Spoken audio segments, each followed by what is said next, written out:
শেহতীয়াকৈ আমাৰ বাবে এটা আনন্দৰ বিষয় যে ব্ৰিটিছ মিউজিয়ামে তেওঁলোকে আমাক এখন পত্ৰ লিখিছে আৰু তেওঁলোকে আমাক কৈছে যে কেইটামান কণ্ডিশ্যন যদি আমি পূৰা কৰিব পাৰোঁ তেতিয়াহ'লে 2027 চনত তেওঁলোকে বৃন্দাবনী বস্ত্ৰখন অসমত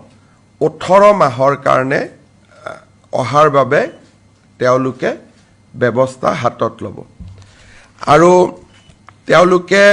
আমাক কৈছে যে এই ক্ষেত্ৰত আমাক ব্ৰিটিছ মিউজিয়াম আৰু আমাৰ মাজত যিটো যোগাযোগ এই যোগাযোগটো JSW নামৰ যিটো কোম্পানী আছে তেওঁলোকৰ CSR এক্টিভিটিয়ে হৈছে আৰ্ট আৰু ক্ৰাফ্টৰ ওপৰত কাম কৰা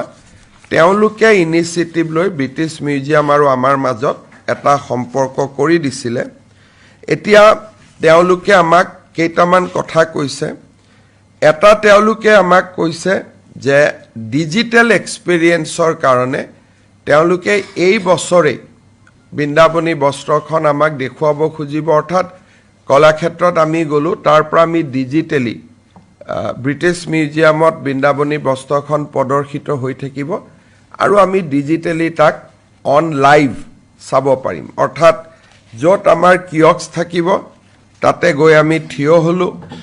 বৃন্দাবনী বস্ত্ৰখন লণ্ডনত থাকিব আৰু ইয়াৰ পৰাই বস্ত্ৰখন আমি প্ৰত্যক্ষ কৰিব পাৰিলোঁ দ্বিতীয় তেওঁলোকে কৈছে যে এটা নতুন মিউজিয়াম অসমত বনাব লাগিব যিটো মিউজিয়াম বৃন্দাবনী বস্ত্ৰখন ৰাখিব পৰা পৰিৱেশৰ ষ্টেণ্ডাৰ্ডৰ হ'ব লাগিব তাৰ গোটেই ভিতৰৰ যিটো ব্যৱস্থা হ'ব গ্লাছ বা আন ধৰণৰ ব্যৱস্থা হ'ব সেই বস্তুটো বৃন্দাবনী বস্ত্ৰখন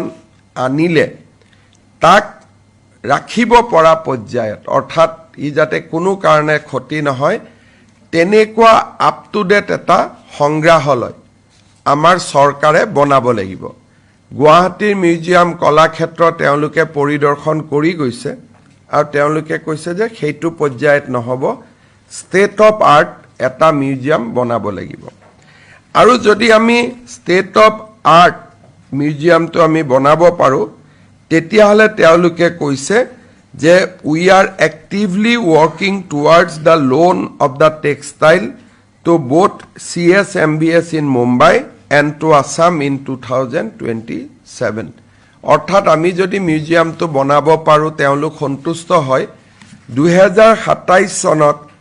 ব্ৰিটিছ মিউজিয়ামত থকা বৃন্দাবনী বস্ত্ৰখন আমি অসমত আনিব পাৰিম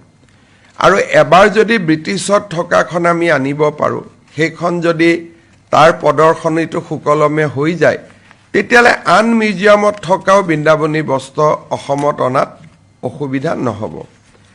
ৰাজ্য চৰকাৰে মিউজিয়াম কেনেকৈ বনাম কি বনাম আমাৰ গোটেই তাৰ অভিজ্ঞতাও নাই JSW গ্ৰুপে অসমত as a part of CSR activity তেওঁলোকে এটা মিউজিয়াম আমাক বনাই দিয়াৰ বাবে প্ৰতিশ্ৰুতি দিছে যে তেওঁলোকে মিউজিয়ামটো বনাব আৰু অসম চৰকাৰক উপহাৰ স্বৰূপে তেখেতসকলে তাক উভতাই দিব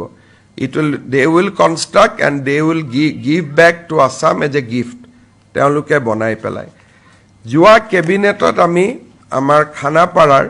সেৰিকালচাৰ ডিপাৰ্টমেণ্টৰ যিটো ফাৰ্ম আছে তাত যিটো কনষ্ট্ৰাক্টেড আছাম টাইপৰ সৰু সুৰা ঘৰ বনোৱা আছে তাতে আমি এবিঘা মাটি দিছোঁ যাতে বৃন্দাবনী বস্ত্ৰ আনিবৰ কাৰণে মিউজিয়ামটো আমি বনাব পাৰোঁ যিহেতু খানাপাৰা ফিল্ডখন থাকিব পাৰ্কিং আদিৰো সুবিধা হ'ব যেতিয়া বস্ত্ৰখন আহিব থুলমূলকৈ ক'ব গ'লে আমি এইখিনিয়ে যে বহুদিনৰ মূৰত আমি বৃন্দাবনী বস্ত্ৰখন অনাৰ বাবে এটা যিটো সফলতা সেই সফলতাৰ দিশত আগবাঢ়িছোঁ ব্ৰিটিছ মিউজিয়ামে মোক ছেপ্টেম্বৰত লণ্ডনলৈ যাবলৈ নিমন্ত্ৰণো কৰিছে যে আপুনি আহক বাকী থকা কথাখিনি পাতিম ছেপ্টেম্বৰত যোৱাত অসুবিধা হ'ব অক্টোবৰ নৱেম্বৰত এবাৰ মই যাবৰ কাৰণে চেষ্টা কৰিম যাতে গোটেইটোক চূড়ান্ত ৰূপ দিব পাৰি